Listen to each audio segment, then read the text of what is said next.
Iran ने वाकई American super weapons के गुरूर को मिट्टी में मिला दिया है। आज हम बात कर रहे हैं उस खौफनाक वीडियो और उन दावों की जिसने पूरे मिडिल ईस्ट समेत वॉशिंगटन तक को हिला दिया है। कुछ ही घंटे पहले ईरानियन स्टेट मीडिया और इस्लामिक रेवोल्यूशनरी गार्ड कॉर्प्स यानी IRGC के सोर्सेज से ऐसी वीडियो और दावे सामने आए हैं जिसे देखकर हर कोई दहल गया है। दावा है कि ईरान के ड्रोन्स और बैलिस्टिक मिसाइल्स ने UAE, कुवैत, बहरीन और जॉर्डन में मौजूद US मिलिट्री बेसिस पर कयामत बरसा दी है। पेट्रियट मिसाइल डिफेंस सिस्टम्स जो दुश्मन के हमले को हवा में तबाह करने के लिए जाना जाता है, उन्हें हवा में ही उड़ाने का दावा किया गया है। यानी दर्शकों, मिडिल ईस्ट के अंदर ईरान की मिसाइल से बचने की जो ढाल थी उसी को तोड़ दिया गया है और अब IRGC ने इसका वीडियो जारी कर दिया है। पहले तो आप खुद इस वीडियो को देखिए और समझिए कि IRGC ने, ईरान ने US पर ऐसे हमले किए हैं कि अब ट्रंप को डर लग रहा है। रेडार्स मिट्टी में मिल चुके हैं, कम्युनिकेशन साइट्स तबाह हो चुकी हैं और आज इस वीडियो में हम डीप डाइव एनालिसिस करेंगे बिना किसी फिल्टर के और समझेंगे कि इस वीडियो का सच क्या है और क्यों वेस्टर्न मीडिया इसे छुपा रही है। ट्रंप को इतनी बुरी मार पड़ी है कि भैया ग्लोबल मीडिया भी इसे दबा के ही रखना चाहती है।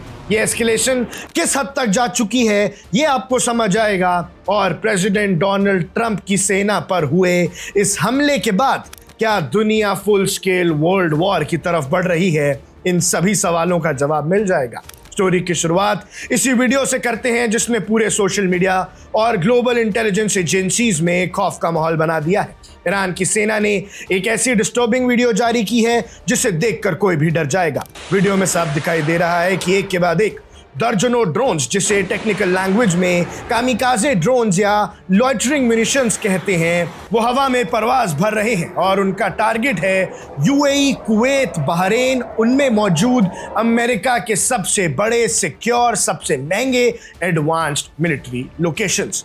वीडियो में दिखाया गया है कि कैसे ये ड्रोन सीधा जाकर उन पेट्रियट मिसाइल सिस्टम से टकरा रहे हैं जो पूरे मिडिल ईस्ट को शील्ड करते हैं। कॉमन टावर्स गिर रहे हैं, रेडार्स ब्लैकआउट हो रहे हैं और IRGC का साफ कहना है कि ये वीडियो अभी बड़ी पिक्चर का सिर्फ ट्रेलर है। आपको याद दिला दें, जब ये जंग फरवरी एंड में शुरू हुई थी, 28 फरवरी को जब इस जंग की शुरुआत हुई थी और ईरान ने जवाबी हमले करने शुरू किए थे, तब उनके हमले इतने प्रिसाइज नहीं थे, इतने घातक नहीं थे। लेकिन अब ईरान की टेक्नोलॉजी बढ़ गई है, ईरान की मिसाइल्स पहले से ज्यादा ताकतवर हैं और भैया अब तो 3-4 महीने की जंग की प्रैक्टिस भी हो गई है। उन्होंने लिखा कि ट्रंप की सेना पर उनकी मिसाइल्स और ड्रोन्स किसी आफत की तरह बरसे हैं। जब ये फुटेज मीडिया में आई तो पहली बार लगा कि गल्फ अरब नेशंस में जो अमेरिकन बेसेस हैं वो महफूज नहीं है। कतर में अलर्ट लेवल बढ़ा दिया गया, लोगों को घरों के अंदर रहने को कहा गया और बहरीन में एयर रेड सायरन्स बजने लगे। सोचिए, ऐसी आवाजें जो आमतौर पर किसी भी बड़े युद्ध के दौरान ही सुनाई देती हैं, वो अब गल्फ आसमान के हर देश में गूंज रही है। कब, कहां, कैसे हमला होगा कोई नहीं जानता। अब सवाल ये उठता है कि अचानक बात इतनी ऊपर तक आ कैसे गई? ईरान ने इतना बड़ा और इतना खौफनाक कदम क्यों उठाया? जियोपॉलिटिक्स का एक सिंपल रूल है कि एक्शन का हमेशा रिएक्शन होता है। ईरान का साफ कहना है कि ऑपरेशन का कोई नया अटैक नहीं है, बल्कि उनकी तरफ से एक प्यूनिटिव रिस्पॉन्स है, एक बदला है। पिछले कुछ दिनों में होर्मुज के पास बहुत बड़ा तनाव पैदा हुआ था। US मिलिट्री ने सदर्न ईरान के कोस्टल एरियाज और कम्युनिकेशन टावर्स पर एयर स्ट्राइक्स किए थे और इस बार ईरान का मूड कुछ और था। इस बार हाल ही में खामेनी का फ्यूनरल चल रहा था। एक तो पहले US ने खामेनी को मार दिया और उसके बाद फ्यूनरल्स की प्रोसीडिंग के दौरान ही हमला कर दिया। यानी US इस बात से डर गया कि भैया 3 करोड़ लोग ईरान पहुंच गए हैं, मुशाद में इतने सारे लोग पहुंच गए थे जहां पर खामेनी का फ्यूनरल चल रहा था। तो ऐसे में खामेनी के मरने के बाद भी उनकी ताकत को देख के US बौखला गया। ट्रंप ने हमला कर दिया और अब जो हो रहा है वो ना US से देखा जा रहा है और ना ही इजराइल से। अमेरिका का दावा है कि ईरान ने होर्मुज में कमर्शियल शिप पर अटैक किया, जिसकी वजह से वो सीज फायर है, इस्लामाबाद मेमोरेंडम जिसे कहा जा रहा था, वो टूट गया। इसके बाद अमेरिका ने लगातार हमले किए।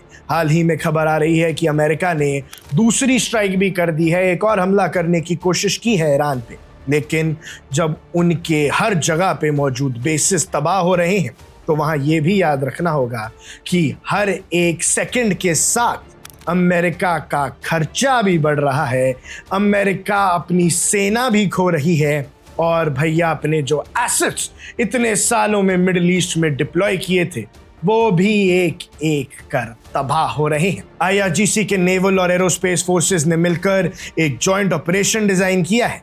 उन्होंने कहा कि अगर अमेरिका हमारी जमीन पर हमला करेगा तो हम उसके उन बेसिस को टारगेट करेंगे जो हमारे पड़ोसी देशों में बैठे हैं। अब भैया इस पूरी मिलिट्री स्ट्राइक को थोड़ा ब्रेक डाउन करते हुए मैं आपको समझाता हूं कि एक्चुअल में कहां क्या तबाही मची है या मचने का दावा किया गया है। ईरानियन आर्मी और IRGC ने स्पेसिफिक लोकेशंस के नाम लेकर पूरी लिस्ट जारी की है। सबसे पहले बात करते हैं कुवैत की।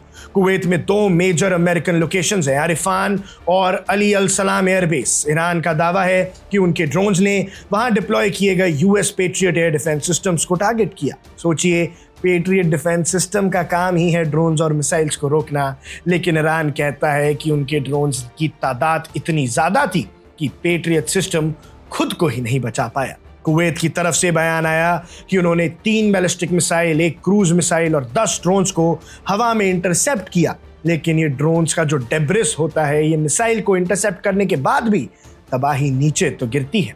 दूसरा टारगेट था बहरीन का जफेर और शेख ईसा एयरबेस, जहां US मिलिट्री के फ्यूल स्टोरेज डिपोज और एडवांस कम्युनिकेशन इंस्टॉलेशंस हैं। ईरान का दावा है कि उन्होंने इन फ्यूल फैसिलिटीज को आग के गोले में बदल दिया। बहरीन ने भी कंफर्म किया है कि उनके एयर डिफेंसेस एक्टिव थे और उन्होंने अटैक्स को न्यूट्रलाइज करने की कोशिश की। और सिर्फ इतना ही नहीं, यह आग अब और भी आगे फैल चुकी है। जॉर्डन के प्रिंस हसन एयरबेस पर भी IRGC ने हेवी बैलिस्टिक मिसाइल से हमला किया है, जहां उनका कहना है कि US के MQ-9 रीपर ड्रोन्स के हैंगर्स और कमांड सेंटर्स को भी पूरी तरह डिस्ट्रॉय कर दिया है। यानी MQ-9 रीपर ड्रोन, दुनिया के बेस्ट ड्रोन्स को लॉन्च करने वाले पैड को ही ईरान ने उड़ा दिया है। हत्ता की कदर के अलुदीद एयरबेस पर अमेरिकन एयरक्राफ्ट को जो मेंटेन करने वाला सेंटर था वहां भी स्ट्राइक कर दी है। यानी ईरान अब बहुत स्ट्रैटेजिक हो चुका है, सोच समझ के बहुत ही बेहतरीन तरीके से हर एक हमला कर रहा है। फर्क इतना है, फरवरी मार्च में जो हमले थे वो एकदम बस गुस्से में किए गए हमले थे, लेकिन अब ईरान के किए गए हर एक हमले के पीछे स्ट्रैटेजी है। अब एक जर्नलिस्ट के तौर पर अगर मैं सिचुएशन को असेस करूं तो ये सिर्फ एक छोटा सा बॉर्डर कॉन्फ्लिक्ट नहीं, एक फुल स्केल रीजनल वॉर की तरफ इशारा है, क्योंकि इसमें डायरेक्ट कॉन्फ्रंटेशन हो रहा है दुनिया की सबसे बड़ी सुपर पावर अमेरिका और मिडिल ईस्ट के सबसे जिद्दी और ताकतवर मुल्कों में से एक ईरान के बीच में। प्रेसिडेंट डोनाल्ड ट्रंप पहले ही वार्न कर चुके हैं कि अगर ईरान ने स्ट्रेट ऑफ हॉर्मुज में या गल्फ रीजन में किसी भी तरह की बदमाशी की तो US का रिस्पॉन्स 20 गुना ज्यादा सख्त होगा, और जब US का रिस्पॉन्स 20 गुना ज्यादा सख्त होता है तो US के सारे बेसिस पर हमला होता है। यानी अब ट्रंप की धमकियां खोखली होती जा रही हैं और डर सबको ईरान की इन नई मिसाइल से लगा है। सऊदी अरेबिया हो, UAE हो, बहरीन हो, चाहे जॉर्डन, अब सबके हाथ जुड़े हुए हैं। सब ट्रंप से गुहार लगा रहे हैं कि भैया हमारे ऊपर हो रही इन स्ट्राइक्स को किसी भी कीमत पर रोक दो, वरना वर्ल्ड इकोनॉमी कोलैप्स कर जाएगी। ऐसे में जो भी आपको लगता है, जो भी आपकी राय है, हमें कमेंट सेक्शन में जरूर बताइएगा। आप देख रहे हैं वन इंडिया, मैं हूं आकृष Kaushik. Subscribe to One India and never miss an update. Download the One India app now.